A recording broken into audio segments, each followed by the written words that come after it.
नमस्कार साहित्य प्रेमियों, आपका स्वागत है साहित्य सागर चैनल में। आज हम लेकर आए हैं मुंशी प्रेमचंद जी की लिखी कहानी जीवन का शाप। कावस जी ने पत्र निकाला और यश कमाने लगे। शापूर जी ने रुई की दलाली शुरू की और धन कमाने लगे। कमाई दोनों ही कर रहे थे, पर शापूर जी प्रसन्न थे, कावस जी विरक्त। शापूर जी को धन के साथ सम्मान और यश आप ही आप मिलता था। कावस जी को यश के साथ धन दूरबीन से देखने पर भी दिखाई न देता था। इसलिए शापूर जी के जीवन में शांति थी, सहृदयता थी, आशीर्वाद था, क्रीड़ा थी। कावस जी के जीवन में अशांति थी, कटुता थी, निराशा थी, उदासीनता थी। धन को तुच्छ समझने की वह बहुत चेष्टा करते थे, लेकिन प्रत्यक्ष को कैसे जुठला देते। शापूर जी के घर में विराजने वाले सौजन्य और शांति के सामने उन्हें अपने घर के कलह और फुहड़पन से घृणा होती थी। मृदुभाषिणी मिसेज शापूर के सामने उन्हें अपनी गुलशन, बानु, संकीर्णता और ईर्ष्या का अवतार सी लगती थी। शापूर जी घर में आते, उन्हें तो शीरी बाई मृदु हास्य से उनका स्वागत करती। वह खुद दिन भर के थके मांदे घर आते तो गुलशन अपना दुखड़ा सुनाने बैठ जाती और उनको खूब फटकारे बताती। तुम भी अपने को आदमी कहते हो, मैं तो तुम्हें बैल समझती हूँ। बैल बड़ा मेहनती है, गरीब है, संतोषी है, माना, लेकिन उसे विवाह करने का क्या हक था। कावस जी से 1 लाख बार यह प्रश्न किया जा चुका था कि जब तुम्हें समाचार पत्र निकालकर अपना जीवन बर्बाद करना था तो तुमने विवाह क्यों किया? क्यों मेरी जिंदगी तबाह कर दी? जब तुम्हारे घर में रोटियां न थी तो मुझे क्यों लाए?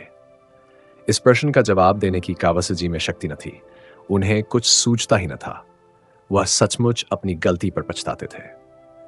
एक बार बहुत तंग आकर उन्होंने कहा था, अच्छा भाई, अब तो जो होना था हो चुका, लेकिन मैं तुम्हें बांधे तो नहीं हूं। तुम्हें जो पुरुष ज्यादा सुखी रख सके उसके साथ जाकर रहो। अब मैं क्या कहूं? आमदनी नहीं बढ़ती तो मैं क्या करूं? क्या चाहती हो, जान दे दूं? इस पर गुलशन ने उनके दोनों कान पकड़कर जोर से ऐंठे और गालों पर 2 तमाचे लगाए और पैनी आंखों से काटती हुई बोली, अच्छा, अब चोन संभालो, नहीं तो अच्छा न होगा। ऐसी बात मुंह से निकालते तुम्हें लाज नहीं आती? हयादार होते तो चुल्लू भर पानी में डूब मरते। उस दूसरे पुरुष के महल में आग लगा दूंगी, उसका मुंह झुलस दूंगी। तब से बेचारे कावस जी के पास इस प्रश्न का कोई जवाब न रहा।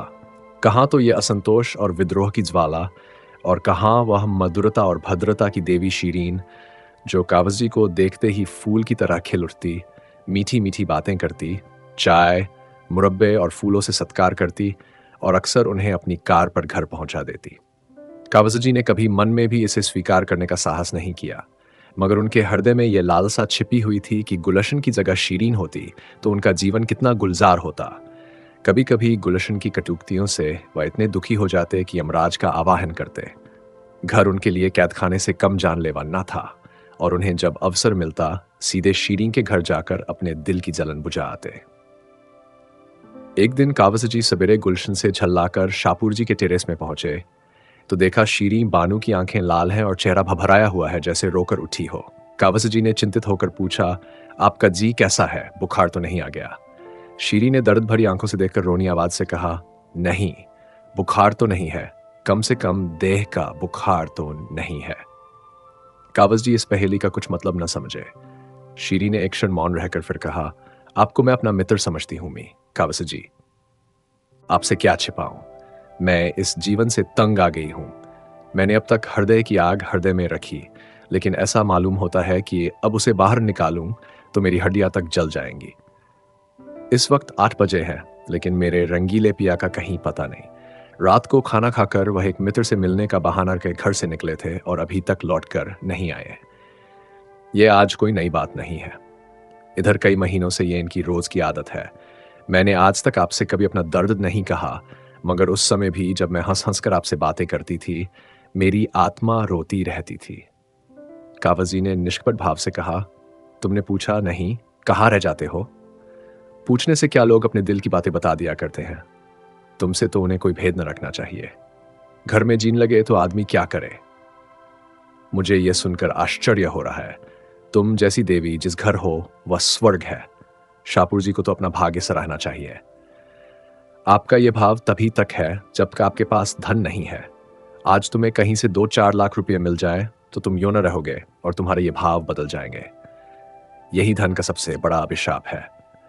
ऊपरी सुख शांति के नीचे कितनी आग है, यह तो उसी वक्त खुलता है जब ज्वालामुखी फट पड़ता है। वह समझते हैं धन से घर भरकर उन्होंने मेरे लिए वह सब कुछ कर दिया जो उनका कर्तव्य था, और अब मुझे असंतुष्ट होने का कोई कारण नहीं।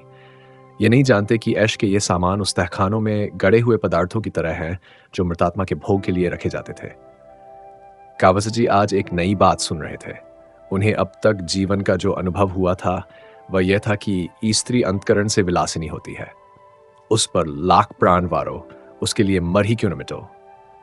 लेकिन व्यर्थ, वह केवल खरहरा नहीं चाहती, उससे कहीं ज्यादा दाना और घास चाहती है। लेकिन एक यह देवी है जो विलास की चीजों को तुच्छ समझती है और केवल मीठे स्नेह और सहवास से ही प्रसन्न रहना चाहती है। उनके मन में गुदगुदी सी उठी। मिसेज शाहपुर ने फिर कहा, उनका यह व्यापार मेरी बर्दाश्त के बाहर हो गया है कावासाजी। मेरे मन में विद्रोह की ज्वाला उठ रही है और मैं धर्मशास्त्र और मर्यादा इन सभी का आश्रय लेकर भी त्राण नहीं पाती।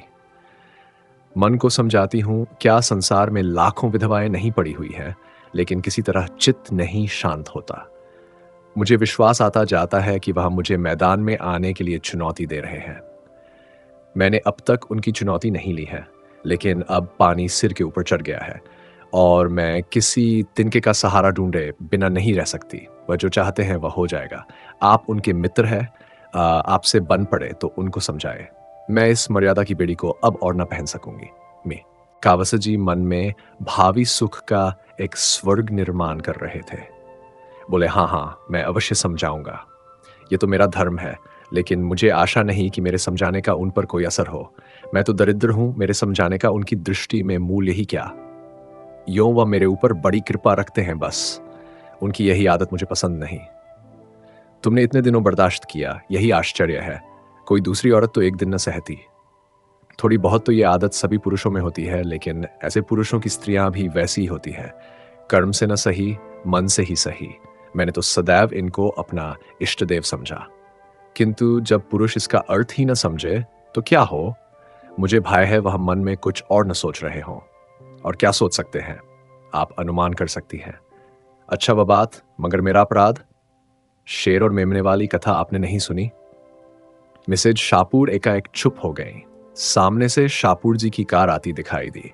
उन्होंने कावस को ताकीद और विनय भरी आंखों से देखा और दूसरे द्वार के कमरे से निकलकर अंदर चली गई। मिस शाहपुर लाल आंखें किए कार से उतरे और मुस्कुराकर कावस जी से हाथ मिलाया। स्त्री की आंखें भी लाल थीं, पति की आंखें भी लाल, एक रुदन से, दूसरी रात की खुमारी से। शाहपुर जी ने हैट उतारकर खूंटी पर लटकाते हुए कहा, क्षमा कीजिएगा, मैं रात को एक मित्र के घर सो गया था। दावत थी, खाने में देर हुई तो मैंने सोचा अब कौन घर जाए। कावासाजी ने व्यंग्य मुस्कान के साथ कहा, किसके यहां दावत थी?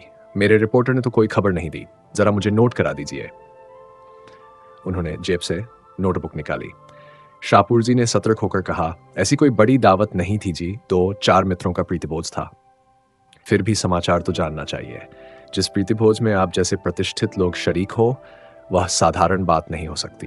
क्या नाम है मेजबान साहब का? आप चौंकेंगे तो नहीं? बताइए तो। मिस गौहर। मिस गौहर, जी हां। आप चौंके क्यों? क्या आप इसे तस्लीम नहीं करते कि दिन भर पए आने पाए से सिर मारने के बाद मुझे कुछ मनोरंजन करने का भी अधिकार है?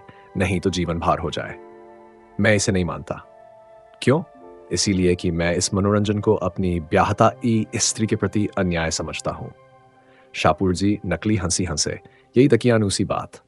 आपको मालूम होना चाहिए, आज का समय ऐसा कोई बंधन स्वीकार नहीं करता, और मेरा ख्याल है कि कम से कम इस विषय में आज का समाज एक पीढ़ी पहले के समाज से कहीं परिष्कृत है। अब देवियों का यह अधिकार स्वीकार किया जाने लगा है, यानी देवियां पुरुषों पर हुकूमत कर सकती हैं, उसी तरह जैसे पुरुष देवियों पर हुकूमत कर सकते हैं। मैं इसे नहीं मानता। पुरुष स्त्री का मोहताज नहीं, स्त्री पुरुष की मोहताज है। आपका आशय यही तो है कि स्त्री अपने भरण पोषण के लिए पुरुष पर अवलंबित है। अगर आप इन शब्दों में कहना चाहते हैं तो मुझे कोई आपत्ति नहीं, मगर अधिकार की बागडोर जैसे राजनीति में, वैसे ही समाज नीति में धन बल के हाथ रही है और रहेगी। अगर दैवयोग से धानोपार्जन का काम स्त्री कर रही हो और पुरुष कोई काम न मिलने के कारण घर बैठा हो, तो स्त्री को अधिकार है कि अपना मनोरंजन जिस तरह चाहे करे। मैं स्त्री को अधिकार नहीं दे सकता। यह आपका अन्याय है। बिल्कुल नहीं। स्त्री पर प्रकृति ने ऐसे बंधन लगा दिए हैं कि वह जितना भी चाहे पुरुष की भांति स्वच्छंद नहीं रह सकती और न पशुबल में पुरुष का मुकाबला ही कर सकती है। हाँ, गृहिणी का पद त्याग कर या अप्राकृतिक जीवन का आश्रय लेकर वह सब कुछ कर सकती है। आप लोग उसे मजबूर कर रहे हैं कि अप्राकृतिक जीवन का आश्रय ले। मैं ऐसे समय की कल्पना ही कर सकता जब पुरुषों का आधिपत्य स्वीकार करने वाला औरतों का काल पड़ जाए। कानून और सभ्यता मैं नहीं जानता। पुरुषों ने स्त्रियों पर हमेशा राज किया है और करेंगे। सहसा कावसजी ने पहलू बदला। इतनी थोड़ी सी देर में ही वह अच्छे खासे कूटनीति चतुर हो गए थे। शापूर जी को प्रशंसा सूचक आंखों से देखकर बोले, तो हम और आप दोनों एक विचार के हैं। मैं आपकी परीक्षा ले रहा था।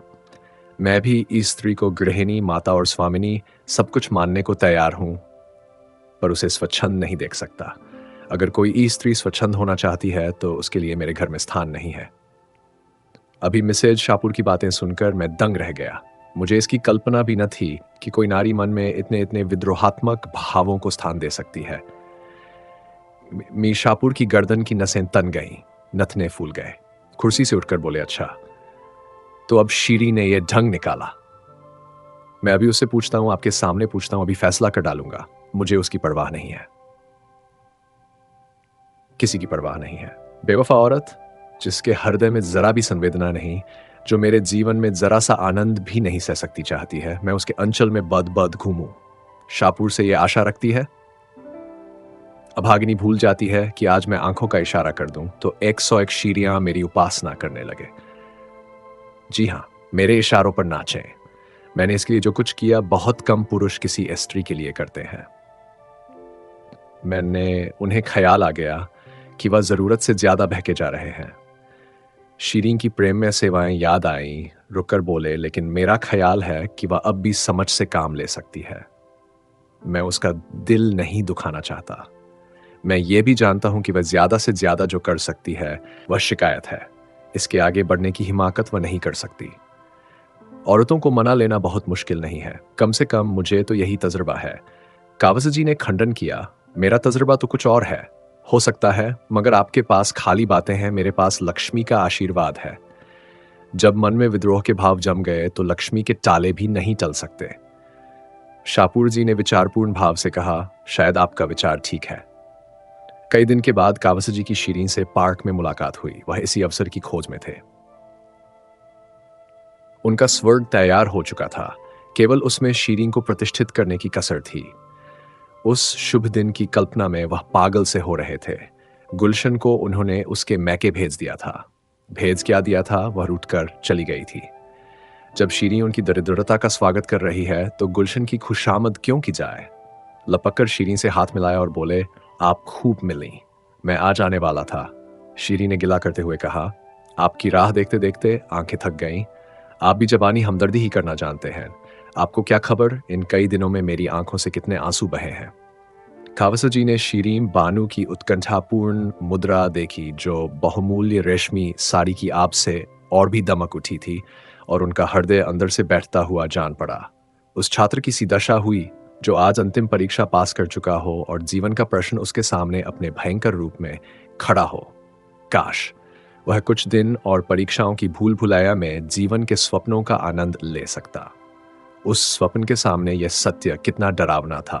अभी तक कावसजी ने मधुमक्खी का शहद ही चखा था। इस समय वह उनके मुख पर मंडरा रही थी और वह डर रहे थे कि कहीं डंक न मारे। दबी हुई आवाज से बोले, मुझे यह सुनकर बड़ा दुख हुआ। मैंने तो शापूर को बहुत समझाया था। शीरीन ने उनका हाथ पकड़कर एक बेंच पर बिठा दिया और बोली, उन पर अब समझाने बुझाने का कोई असर न होगा, और मुझे ही क्या गर्ज पड़ी है कि मैं उनके पांव सहलाती रहूं। आज मैंने निश्चय कर लिया है, अब उस घर में लौटकर न जाऊंगी। अगर उन्हें अदालत में जलील होने का शौक है तो मुझ पर दावा करें, मैं तैयार हूं। मैं जिसके साथ नहीं रहना चाहती उसके साथ रहने के लिए ईश्वर भी मुझे मजबूर नहीं कर सकता। अदालत क्या कर सकती है। अगर तुम मुझे आश्रय दे सकते हो तो मैं तुम्हारी बनकर रहूंगी, तब तक तुम मेरे पास रहोगे। अगर तुम में इतना आत्मबल नहीं है तो मेरे लिए दूसरे द्वार खुल जाएंगे। अब साफ बतलाओ, क्या वह सारी सहानुभूति जबानी थी। कावसजी ने कलेजा मजबूत करके कहा, नहीं नहीं शीरीन, खुदा जानता है मुझे तुमसे कितना प्रेम है। तुम्हारे लिए मेरे हृदय में स्थान है।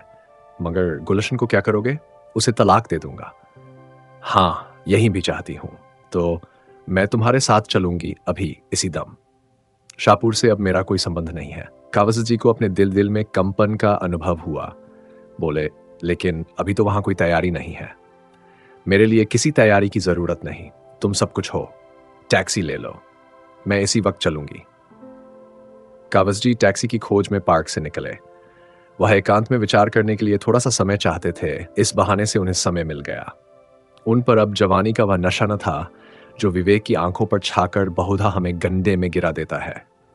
अगर कुछ नशा था तो अब तक हिरन हो चुका था। वह किस फंदे में गला डाल रहे हैं वह खूब समझते थे।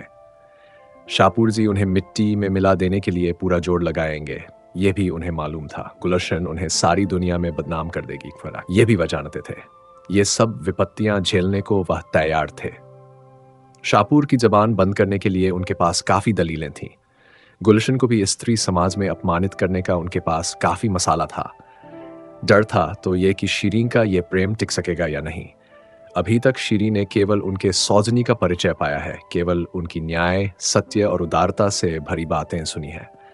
इस क्षेत्र में शाहपुर जी से उन्होंने बाजी मारी है, लेकिन उनके सौजन्य और उनकी प्रतिमा का जादू उनके बेसरो सामान घर में कुछ दिन रहेगा, इसमें उन्हें संदेह था। हलवे की जगह चुपड़ी रोटियां भी मिलें तो आदमी सब्र कर सकता है। रूखी भी मिल जाए तो वह संतोष कर लेगा, लेकिन सूखी घास सामने देखकर तो ऋषि मुनि भी जामे से बाहर हो जाएंगे। शीरीन उनसे प्रेम करती है, लेकिन प्रेम के त्याग की भी तो सीमा है। 2-4 दिन भावुकता के उन्माद में यह सब्र कर ले, लेकिन भावुकता कोई ठिकाऊ चीज तो नहीं है। वास्तविकता के आघातों के सामने यह भावुकता कै दिन टिकेगी? उस परिस्थिति की कल्पना करके कावस जी कांप उठे। अब तक वह रनिवास में रही है। अब उसे एक खपरेल का कॉटेज मिलेगा जिसकी फर्श पर कालीन की जगह टाट भी नहीं। कहाँ वर्दीपोश नौकरों की पलटन, कहाँ एक बुढ़िया मामा की संदिग्ध सेवाएं जो बात बात पर भुन भुनाती है, धमकाती है, कोसती है। उनका आधा वेतन तो संगीत सिखाने वाला मास्टर ही खा जाएगा, और शाहपुर जी ने कहीं ज्यादा कमीनापन से काम लिया तो उनको बदमाशों से पिटवा भी सकते हैं। पिटने से वह नहीं डरते। ये तो उनकी फतह होगी, लेकिन शीरीन की भोग लालसा पर कैसे विजय पाए? बुढ़िया मामा जब मुंह लटकाए आकर उसके सामने रोटियां और सालन परोस देगी, तब शीरीन के मुख पर कैसी विदग्ध विरक्ति छा जाएगी। कहीं वह खड़ी होकर उनको और अपनी किस्मत को कोसने न लगे। नहीं, अभाव की पूर्ति सौजन्य से नहीं हो सकती। शीरीन का वह रूप कितना विकराल होगा। सहसा एक कार सामने से आती दिखाई दी। कावस जी ने देखा शाहपुर जी बैठे हुए थे। उन्हें हाथ उठाकर कार को रुकवा लिया और पीछे दौड़ते हुए जाकर शाहपुर जी से बोले, आप कहाँ जा रहे हैं? यूं ही जरा घूमने निकला था। शीरीन बानू पार्क में है, उन्हें भी लेते जाइए। वह तो मुझसे लड़कर आई है कि अब इस घर में कभी कदम न रखूंगी। और आप सैर करने जा रहे हैं? तो क्या आप चाहते हैं बैठकर रोऊं? वो बहुत रो रही है। सच? हाँ, बहुत रो रही है। तो शायद उसकी बुद्धि जाग रही है। तुम इस समय उन्हें मना लो तो वह हर्ष से तुम्हारे साथ चली जाए। मैं परीक्षा करना चाहता हूं कि वह बिना मनाए मानती है या नहीं। मैं बड़े असमंजस में पड़ा हुआ हूं, मुझ पर दया करो, तुम्हारे पैरों पड़ता हूं। जीवन में जो थोड़ा सा आनंद है उसे मनावन के नाटे में नहीं छोड़ना चाहता। कार चल पड़ी और कावस जी कर्तव्यवश से वहीं खड़े रह गए। देर हो रही थी। सोचा कहीं शीरीन यह न समझ ले कि मैंने भी उसके साथ दगा की, लेकिन जाऊं भी तो क्यों कर। अपने संपादकीय कुटीर में उस देवी को प्रतिष्ठित करने की कल्पना ही उन्हें हास्यास्पद लगी। वहां के लिए तो गुलशन ही उपयुक्त है। कुटती है, कठोर बातें कहती है, रोती है, लेकिन वक्त से भोजन तो देती है। फटे हुए कपड़ों को रफू तो कर देती है। कोई मेहमान आ जाता है तो कितने प्रसन्न मुख से उसका आदर सत्कार करती है, मानो उसके मन में आनंद ही आनंद है। कोई छोटी सी चीज भी दे दी तो कितना फूल उठती है। थोड़ी सी तारीफ करके चाहे उससे गुलामी करवा लो। अब उन्हें अपनी जरा जरा सी बात पर झुंझला पड़ना, उसकी सीधी सी बातों का टेढ़ा जवाब देना विकल करने लगा। उस दिन उसने यही तो कहा था कि उसकी छोटी बहन की सालगिरह पर कोई उपहार भेजना चाहिए। इसमें बरस पड़ने की कौन सी बात थी? मानव अपना संपादकीय नोट लिख रहे थे, लेकिन उनके लिए संपादकीय नोट जितना महत्व रखता है, क्या गुलशन के लिए उपहार भेजना उतना ही या उससे ज्यादा महत्व नहीं रखता? बेशक उनके पास उस समय रुपये न थे, तो क्या वह मीठे शब्दों में ये नहीं कह सकते थे कि डार्लिंग, मुझे खेद है, अभी हाथ खाली है, 2-4 रोज में मैं कोई प्रबंध कर दूंगा। ये जवाब सुनकर वह चुप हो जाती, और अगर कुछ भुनभुना ही लेती तो उनका क्या बिगड़ जाता था। अपनी टिप्पणियों में वह कितनी शिष्टता का व्यवहार करते हैं। कलम जरा भी गर्म पड़ जाए तो गर्दन नापी जाए। गुलशन पर वह क्यों बिगड़ जाते हैं? इसीलिए कि वह उनके अधीन है और उन्हें रूठ जाने के सिवा कोई दंड नहीं दे सकती। कितनी नीच कायरता है कि हम सब लोगों के सामने दुम हिलाएं और जो हमारे लिए अपने जीवन का बलिदान कर रही है उसे काटने दौड़े। सहसा एक तांगा आता हुआ दिखाई दिया और सामने आते ही उस पर से एक स्त्री उतरकर उनकी ओर चली। अरे, यह तो गुलशन है। उन्होंने आतुरता से आगे बढ़कर उसे गले लगा लिया और बोले, तुम इस वक्त यहां कैसे आई? मैं अभी अभी तुम्हारा ही ख्याल कर रहा था। गुलशन ने गदगद कंठ से कहा, तुम्हारे ही पास जा रही थी। शाम को बरामदे में बैठी तुम्हारा लेख पढ़ रही थी। न जाने कब झपकी आ गई और मैंने एक बुरा सपना देखा। मारे डर के मेरी नींद खुल गई और तुमसे मिलने चल पड़ी। इस वक्त यहां कैसे खड़े हो? कोई दुर्घटना तो नहीं हो गई? रास्ते भर मेरा कलेजा धड़क रहा था। कावसजी ने आश्वासन देते हुए कहा, मैं तो बहुत अच्छी तरह हूं। तुमने क्या स्वप्न देखा? मैंने देखा जैसे तुमने एक रमणी को कुछ कहा और वह तुम्हें बांधकर घसीटे लिए जा रही है। कितना बेहुदा स्वप्न है, और तुम्हें इस पर विश्वास भी आ गया। मैं तुमसे कितनी बार कह चुका कि स्वप्न केवल चिंतित मन की क्रीड़ा है। तुम मुझसे छिपा रहे हो। कोई न कोई बात हुई है जरूर।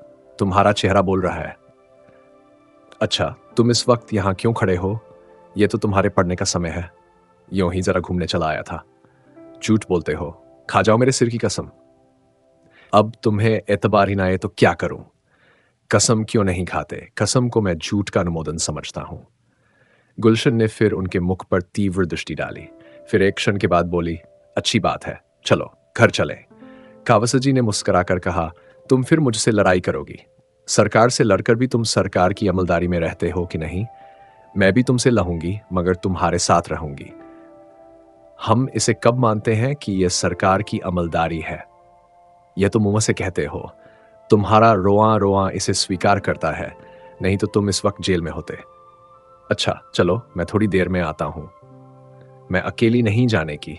आखिर सुनो, तुम यहां क्या कर रहे हो? कावजी ने बहुत कोशिश की कि गुलशन वहां से किसी तरह चली जाए, लेकिन वह जितना ही इस पर जोर देते थे उतना ही गुलशन का आग्रह भी बढ़ता जाता था। आखिर मजबूर होकर कावसजी को शीरीन और शापूर के झगड़े का वृत्तांत कहना ही पड़ा। यद्यपि इस नाटक में उनका अपना जो भाग था उसे उन्होंने बड़ी होशियारी से छिपा देने की चेष्टा की। गुलशन ने विचार करके कहा, तो तुम्हें भी यह सनक सवार हुई? कावसजी ने तुरंत प्रतिवाद किया, कैसी सनक? मैंने क्या किया?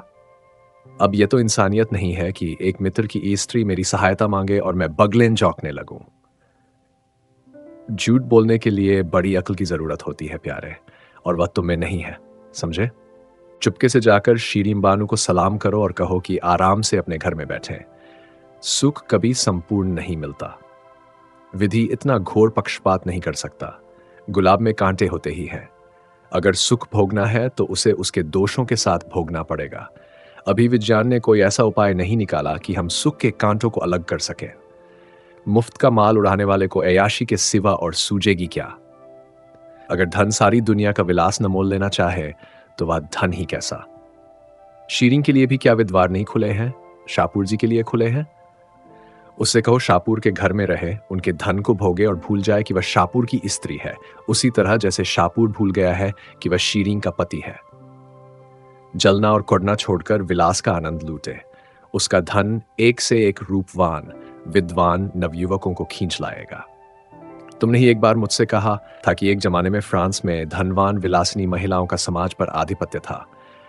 उनके पति सब कुछ देखते थे और मुंह खोलने का साहस न करते थे। और मुंह क्या खोलते, वे खुद इसी धुन में मस्त थे। यही धन का प्रसाद है। तुमसे न बने तो चलो मैं शीरीन को समझा दूं। अय्याश मर्द की स्त्री अगर अय्याश ना हो तो यह उसकी कायरता है, लतखोरपन है। कावसजी ने चकित होकर कहा, लेकिन तुम भी तो धन की उपासक हो। गुलशन ने शर्मिंदा होकर कहा, यही तो जीवन का शाप है। हम उसी चीज पर लपकते हैं जिसमें हमारा अमंगल है, सत्यानाश है। मैं बहुत दिन पापा के इलाके में रही हूँ। चारों तरफ किसान और मजदूर रहते थे। बेचारे दिन भर पसीना बहाते थे, शाम को घर जाते। अय्याशी और बदमाशी का कहीं नाम न था। और यहाँ शहर में दिखाती हूँ कि सभी बड़े घरों में यही रोना है। सब के सब हथकंडों से पैसे कमाते हैं और अस्वाभाविक जीवन बिताते हैं। आज तुम्हें कहीं से धन मिल जाए तो तुम भी शापुर बन जाओगे, निश्चय। यदि इस प्रस्तुति ने आपके हृदय को स्पर्श किया हो तो कृपया इस वीडियो को लाइक करें, कमेंट करें और साहित्य सागर चैनल को सब्सक्राइब करना न भूलें। धन्यवाद।